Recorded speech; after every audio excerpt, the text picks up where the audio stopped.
عزیزان بەشداروانی خۆشەویست و بەڕێز زۆر منیش بە خێراتتان دەکەم لەلایەن خۆم و کۆمەڵی شۆڕشگێری زەحمەتکێشانی کوردستانی ئێرانەوە و زۆر خۆشحاڵین بەوە کە کۆبوونەوەیەک و سمینارێکی ئاوا دروست بووە هیوادارین بەربڵاوتر و چڕوپڕتر بێتەوە تەئسیری زیاتر بێت لە داهاتوودا. دروشمی پڕناوەرۆکی ژنجیان ئازادی ڕەنگدانەوەی پرۆسەی خەباتی دوور و درێژی گەلی کورد لە تەواوی ساڵەکانی ڕابردوودایە. ئەو دروشمە زۆر زوو باڵی بەسەر هەموو کوردستان و دواتریش ئێران و زۆربەی وڵاتانی دنیادا کێشا. ناویژی ناو ژنجیان ئازادی بوو بە ڕەمز و هێمای شۆڕشێکی شکۆدار و مۆدێرن و بەربڵاو بە خاڵی وەرچەرخانێکی قوڵی خەباتی ڕزگاری خوازی. ئیتر دوای ئەو ڕووداوە نە کۆماری ئیسلامی ئەوەی جارانە نە بزوتنەوەی ڕزگاری خوازی کورد وەکو پێشوماوە، بەڵکو بزوتنەوەی کورد هەنگاوێکی گەورەتری بەرەو مۆدێرنیزم و خەباتی مەدەنی و یەکگرتوویی هەڵگرتووە. لە هەموو شوێنێک ژن و پیا و پیر و لاو نەترس و سەربزێ و بە ئیبتکار و خەلاقیەتی تازە و بێوێنە بە دەست پێشخەری و بە محوەریەتی ژنان شۆڕشەکەیان گەرم و گورتر کرد. شۆڕشی ژنجیان ئازادی وەها کاریگەریەکی قوڵی کۆمەڵایەتی و سیاسی و فەرهەنگی دروست کرد کە بێجگە لە بنەما فکری و سنەتی و ئیدئۆلۆژیە کۆن و پیاوسالاریەکان هەموو جومگە و کۆڵەکەکانی دەسەڵاتی خستە لەرزین و درزی نێوان خەڵک و ڕژیمی قوڵتر کرد. هاوکاتیش یەکدەنگی و هاواهەنگی نێوان خەڵکی کوردستان و ئێرانی بەگشتی زۆر کرد و سرودی ژنجیان ئازادی بوو بە وێردی زمانی هەمووان. هەر بۆیە ڕواڵەتێکی جیاوازتری بە شۆڕشەکە بەخشی و ئاسۆیەکی ڕوونتری لە ئازادی و ڕزگاری نیشاندا. خەباتکارانی ئەم شۆڕشە بە قەولی حافز فەلەک را سقف بشکافتند و طرحی نو درانداختند. دروشمی پڕناوەرۆکی ژنجیان ئازادی دژ بە تاریکبینی و کۆنەپارێزی و سەرجەم شەڕی نێوان مۆدێرنیتە و سنەتە کە ژنان جیلی نوێ پێشەنگی بوون. ئەو شۆڕشە ئاڵوگۆڕی قوڵی لەسەر زەین و مێشک و ڕوانگەی خەڵک و بزوتنەوە جەماوەریەکان و خەباتکارانی کوردستان و ئێرانی بە چەند قاک دروست کرد و ئێستاش دەبینین کە دەرسەکان و کاریگەریەکانی ژنجیان ئازادی چۆتە نێو ئەدەبیات و ڕوانگەی مافی مرۆڤی جەهانەوە.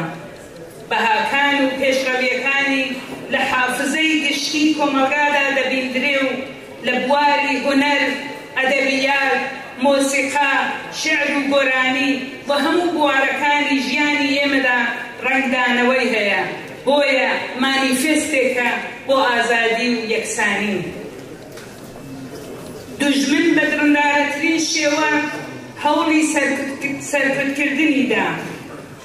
سەدام خەباتکاربوونە قوربانی ئەو شۆڕشە لە پێناو گەل و نیشتماندا. من هەر لێرەوە سەری ڕێز و نەوازشیان بۆ دادەنێم و یادیان بەرز ڕادەگرین. ئەو شۆڕشە عەزیمە پاشەکشەی زۆر بەرچاوی بە کۆماری ئیسلامی کرد و هەیمەنەی بە تەواوی شکاند. ترسی خەڵکی تا ڕادەیەکی زۆر کەم کردەوە.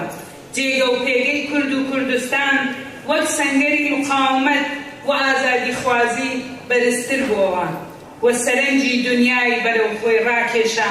کوردستان بوو بە مەکۆی خەبات و یەکدەنگی و تابۆشکێنی. جێی خۆیەتی ئاماژە بەوە بدەم کە بۆچی چەخماقەی ئەو شۆڕشە لە کوردستانەوە دێدرا. کوردستان خاوەنی ڕیشە و ڕابردوویەکی مێژوویی دوور و درێژی لە خەبات دژی داگیرکەری و سەرکوتی حکوومەتە یەک لە دوای یەکەکاندایە. ئەو شۆڕشە لە درێژە و بەرهەمی دەیان ساڵ خەبات و خۆراگری چڕوپڕی کووردا بۆ مافەڕەواکانی پێش بە زوڵم و ستەمی نەتەوایەتی داگیرکەران دایم هەوڵیان داوە کورد ئینکار بکەن کەرامەتی ئینسانی و ناسنامەی بسڕنەوە زمان و کولتوری لەبین بەرن و لە هەموو بوارێکدا بێماف و مەحرومی بکەن خەڵکی کورد دژی ستەم و سەرکوتی نەتەوایەتی و خوازیاری ژیانێکی سەربەست و بێچەوسانەوە و وەدیهێنانی مافە سەرەتاییەکانی خۆیەتی و خەباتی چل و چەند ساڵەی پاش هاتنە سەرکاری حکوومەتی نگریسی ئیسلامی ئێران لەسەر دروشمی پێشکەوتن خواز و ئینسانی بردۆتە پێش سەیر نییە کە خوڵقێنەری شۆڕشی ژنجیان ئازادی بێن کاتێک دەیان ساڵ بەشێکی بەرچاوی خەڵکی ئێران بە زێنیەت و فکری مەزهەبی و ناسیۆنالیستیەوە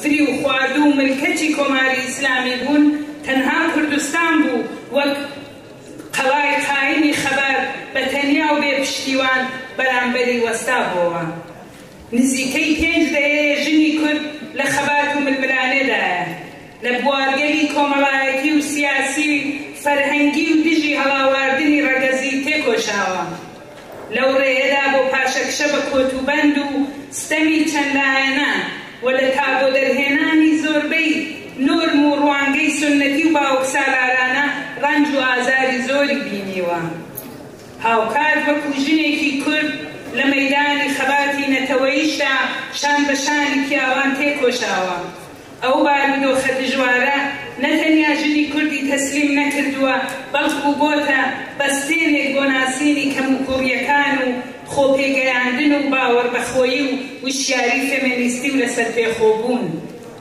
لە خەباتی مەدەنی شارەکان و لە ڕێکخرا و بنکە و بزوتنە جەماوەریە جۆرا و جۆرەکاندا دەور و ڕۆڵی بەرچاوی بووە و خۆی لەگەڵ دنیای مۆدێرنی سەردەم پێگەیاندووە بۆ یەکەم جارەوە ژنی کوردستانی ڕۆژهەڵات بوون کە 40 ساڵ لەوە پێش بە سەدان هاتنە ڕیزی خەباتەوە ڕیزی کۆمەڵەوە بە ڕەسمی خەباتی چەکداری و پێشمەرگانەیان واستۆ کرد شان بەشانی پیاوان هاتنە مەیدانی شەڕەوە ئەو بوارەی کە تا ئەو کات لە مێژووی بزوتنەوەی ڕزگاری خوازی و گەلی کورددا تایبەت بە پیاوان بوو ژنان تێیدا دەوریان جێرا و حەماسەیان خوڵقاند وەرە تەشکێنی گەورەیان کرد ئەوان بوون کە ڕێگەیان هەموار کرد بۆ جیلی داهاتوو دوای خۆیان و هەروەتر بۆ ژنەکانی بەشەکانی تری کوردستانیش لاوانی کورد بە کچ و کوڕەوە هاوکەریب لەگەڵ دنیای مۆدێرن و تەکنۆلۆژی سەردەم خۆیان تەطبیق داوە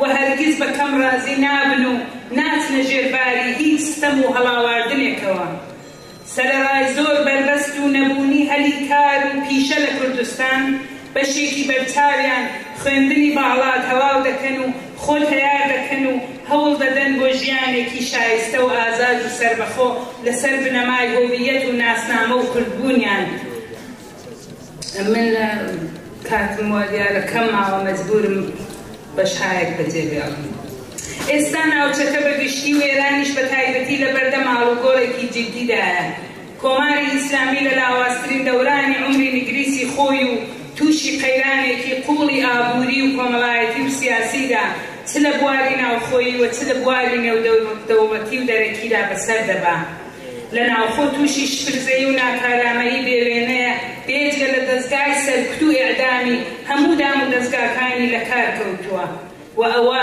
کێشەی نێوان خەڵک و ڕژیمیشی قوڵتر کردو و ڕژیم مەشروعیەت و ئیقتیداری خۆی بە تەواوەتی لەدەستداوە لە بواری نێودەوڵەتیدا خار و خەفیف بووە هەمومان دەزانین کە هێزە نیابەتیەکانی لەبین چوون و زۆر زۆر لاوازە و لەژێر فشار و زەختدایە ئێمەی کورد چی دەکەین و چۆن بۆ داهاتوو هەنگاو دەنێن چۆن دەمانەوێت لەو بارودۆخە کەڵک وەرگرین و لە دواڕۆژی هەر ئاڵوگۆڕێک بەرهەمی لانیکەم نیو سەدە خەبات و قوربانیدان و پێشەنگایەتی شۆڕشی گەلی کورد هەڵگرینەوە ئێمە دەبێت لە ئەگەری خۆڵخانی هەر بارودۆخێکدا بە تایبەت باشترین کەڵک و قازانجی خۆمانی لێ وەرگرین بە قازانجی خەڵکەکەمان یەکەم شت دەبێت ئێمە بە هەست بە بەرپرسیایەتی و پێکهێنانی متمانە بەخۆ بە یەکتر سەرەڕای جیاوازیەکانمان سەرەڕای دەنگ و مەیلی جیاوازمان هەنگاوی جددی بەرەو یەکگرتوویی و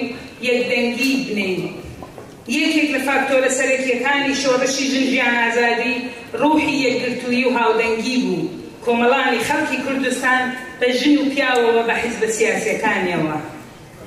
ناوەندی هاوکاری حیزبە سیاسیەکانی کوردستان لە سەردەمی شۆڕشی ژنجیان ئازادیدا باشترین ئەزمون و وانە بوو بۆ کاراکردن و بەهێزکردنی ئەو شۆڕشە. ناوەندی هاوکاری بوو بە ئاسۆ، بوو بە ئادرێسێک کە هەموو میدیا و کاناڵ و خەڵک و دنیای دەرەوە و ناوەوە ڕوویان تێدەکرد و تەحسینی کوردیان دەکرد بۆ یەکگرتووی و ئینسجامیان. بە بانگەوازی یەکگرتوانەی حیزب و لایەنە سیاسیەکانی کوردستان وەڕێک خراوە مەدەنیەکان، مانگرتن و ئێعترازی سەرتاسەری کوردستان پێک دەهات و شان و شکۆی بزوتنەوەی ژن و ژنجیان ئازادی بەرزتر و گەشەدارتر دەکردەوە. شۆڕشەکە تەقریبەن هاوتەری دەچۆ پێش لە هەموو کوردستان. ئێمە ناتوانین باز لە تەجروبە و ئەزمونەکانی خەباتی چل و چەند ساڵە بکەین، باز لە شۆڕشی ژنجیان ئازادی یاخۆ پێشەنگایەتی شۆڕش و دموکراسی خوازی و ڕزگاری نەتەوەیی بکەین بەبێ ئەوەی بڕوامان بە پلۆرالیزم و قبول و تەحملی یەکتر و جیاوازی فکری و سیاسی هەبێ.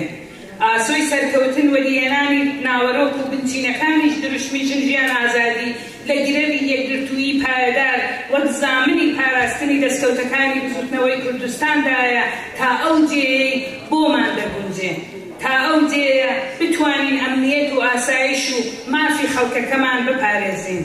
لەو پێناوەدا پێویستە یەکگرتوانە هەنگاو بنین. دژمنان و داگیرکەرانی کوردستان یەکدەنگ و یەک سیاسەتن لەسەر سەربخی کوردستان.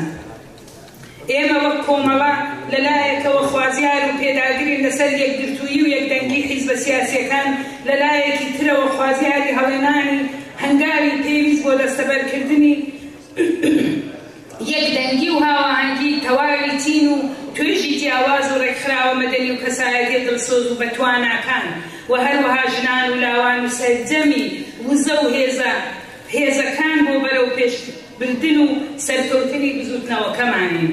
پێویستە مێکانیزمی کارکردن بۆ دەورەی گوزار و یا هەر ئەگەرێکی تر لە کوردستان پێناسە و دابین بکەین.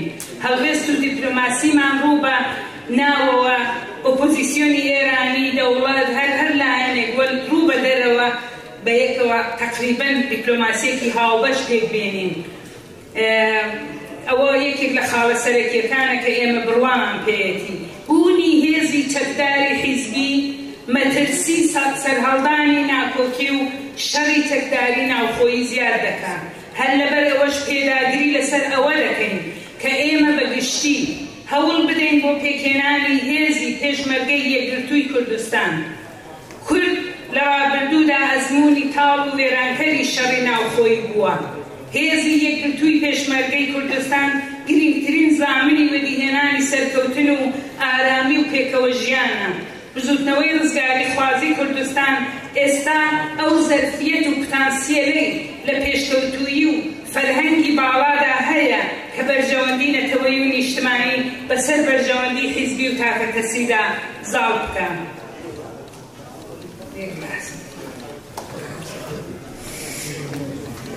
ئێمە پشتیوانی شۆڕشی ژنجیان ئازادی لە هەموو بوارێکدا ڕێکخراوە مەدەنیەکان، چالاکوانانی مەدەنی و بزوتنەوە جەماوەریەکانی پێمان وایە ڕۆڵێکی زۆر گرنگیان لە بزوتنەوەی شۆڕشگەڕانەی گەلی کورددا هەیە. لە کۆتاییدا نابێت دەور و ڕۆڵی کوردستان وەک سەرچاوە و خوڵقێنەری شۆڕشی ژنجیان ئازادی بخرێتە پەراوێزەوە. نابێت ڕێگە بدەین جارێکی دیکە کەسانی تر چارەنووسمان بۆ دیاری بکەن. پێویستە خۆمان یاریکەری سەرەکی ئەو مەیدانە بین. سڵاو دەنێرم بۆ گیانبەختکردوانی کوردستان و شۆڕشی ژنجیان ئازادی، بۆ زیندانیانی سیاسی، بۆ هەموو زەرەرمەندانی ئەو شۆڕشە.